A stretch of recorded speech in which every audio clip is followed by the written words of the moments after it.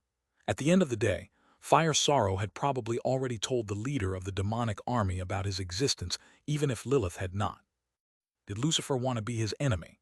Bai Zemin could not tell with precision what were the thoughts and what was the goal of this mysterious leader. From beginning to end, Lucifer never said or did anything to antagonize him or his faction.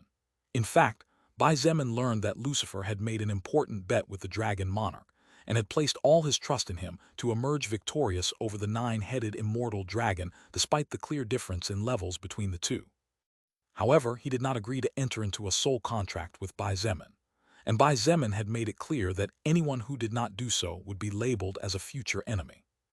Why on earth would someone who had no ill intentions not want to form a soul contract with him after all? If Lucifer still disdained him because he was a lower existence, then Bai Zemin would be too disappointed about this existence, whom even Lilith pointed out as someone extremely cunning and difficult to read. However, that's fine with me too. Bai Zemin's eyes glittered slightly as he thought in his heart. Darkness manipulation is a skill I need to obtain to evolve my soul manipulation. And with this cruel time limit hanging over my head, I doubt I can learn to manipulate a universal law on my own.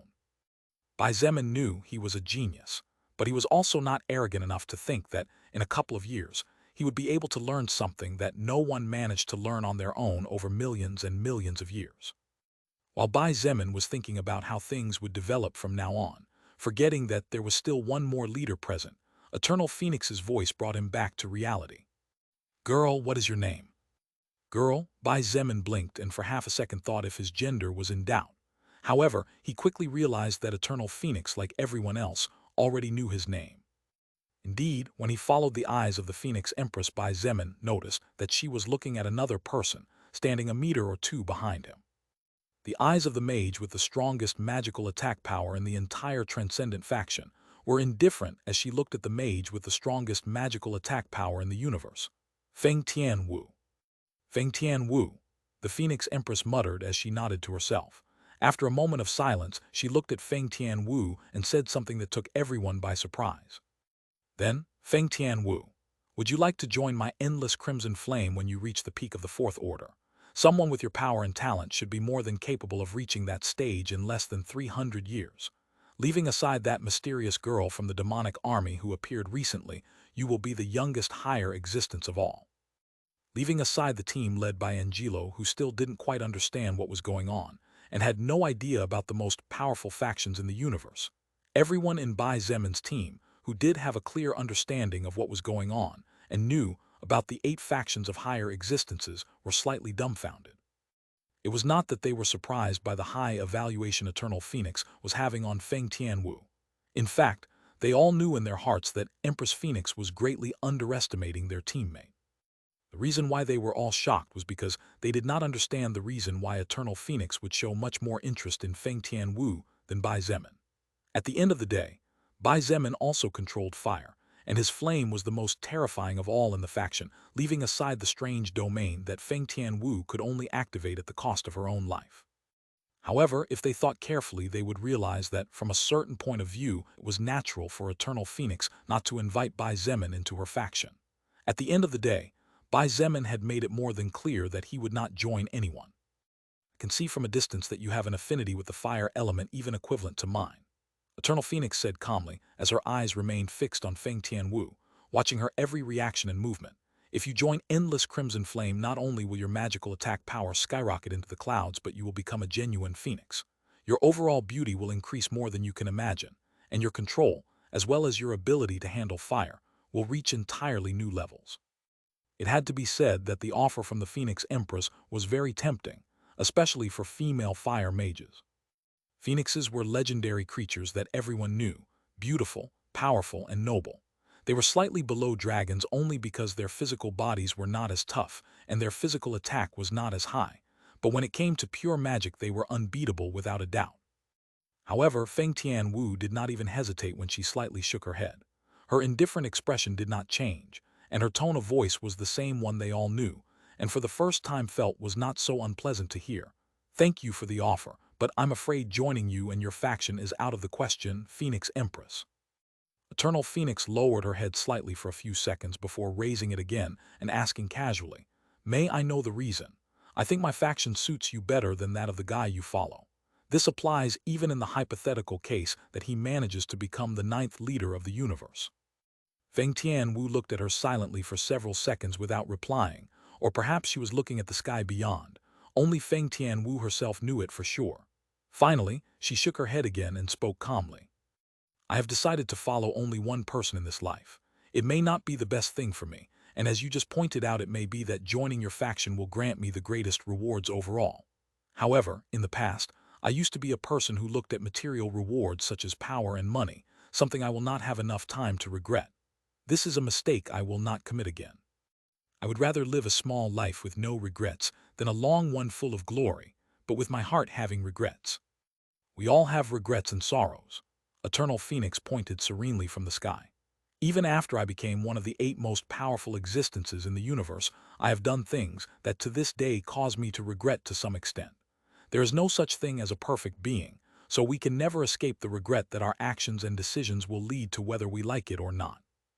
Unless a living being could see the endless paths of the future that existed depending on each action, so that he or she could choose the best path free of regrets, it was impossible not to feel this emotion no matter how slight. However, despite being so young, Feng Tianwu was a lot more mature than practically anyone her age. She had had her low moments in this life, and that had given her time to think, rationalize, and learn.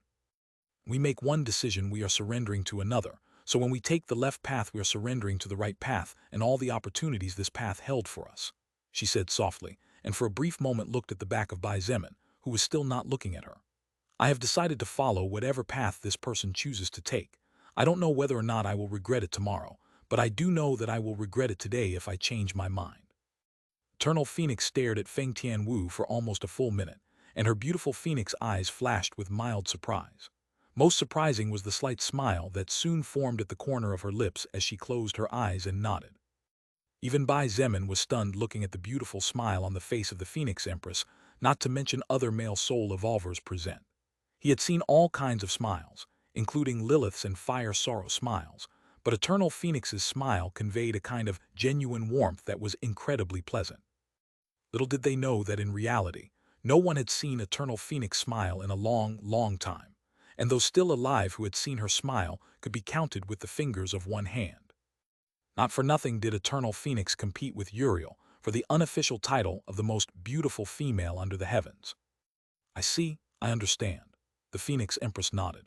She stared at Bai Zemin for 5 seconds before asking curiously, "May I know the name of your fire? You don't need to hide it, I know it's a divine flame. But don't worry, I have no intention of fighting you for it. I can tell that you and your flame are bound by a very powerful soul contract, so no one can take it away from you even if you die." Bai Zemin thought about it for a moment and weighed the pros and cons of revealing the name of his divine flame.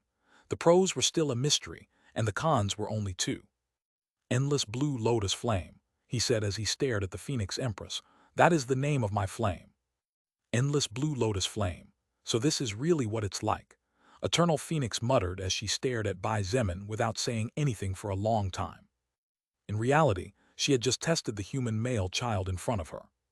Eternal Phoenix had no interest in the earth itself, nor did she care about its treasures. Instead, what she cared about was some people.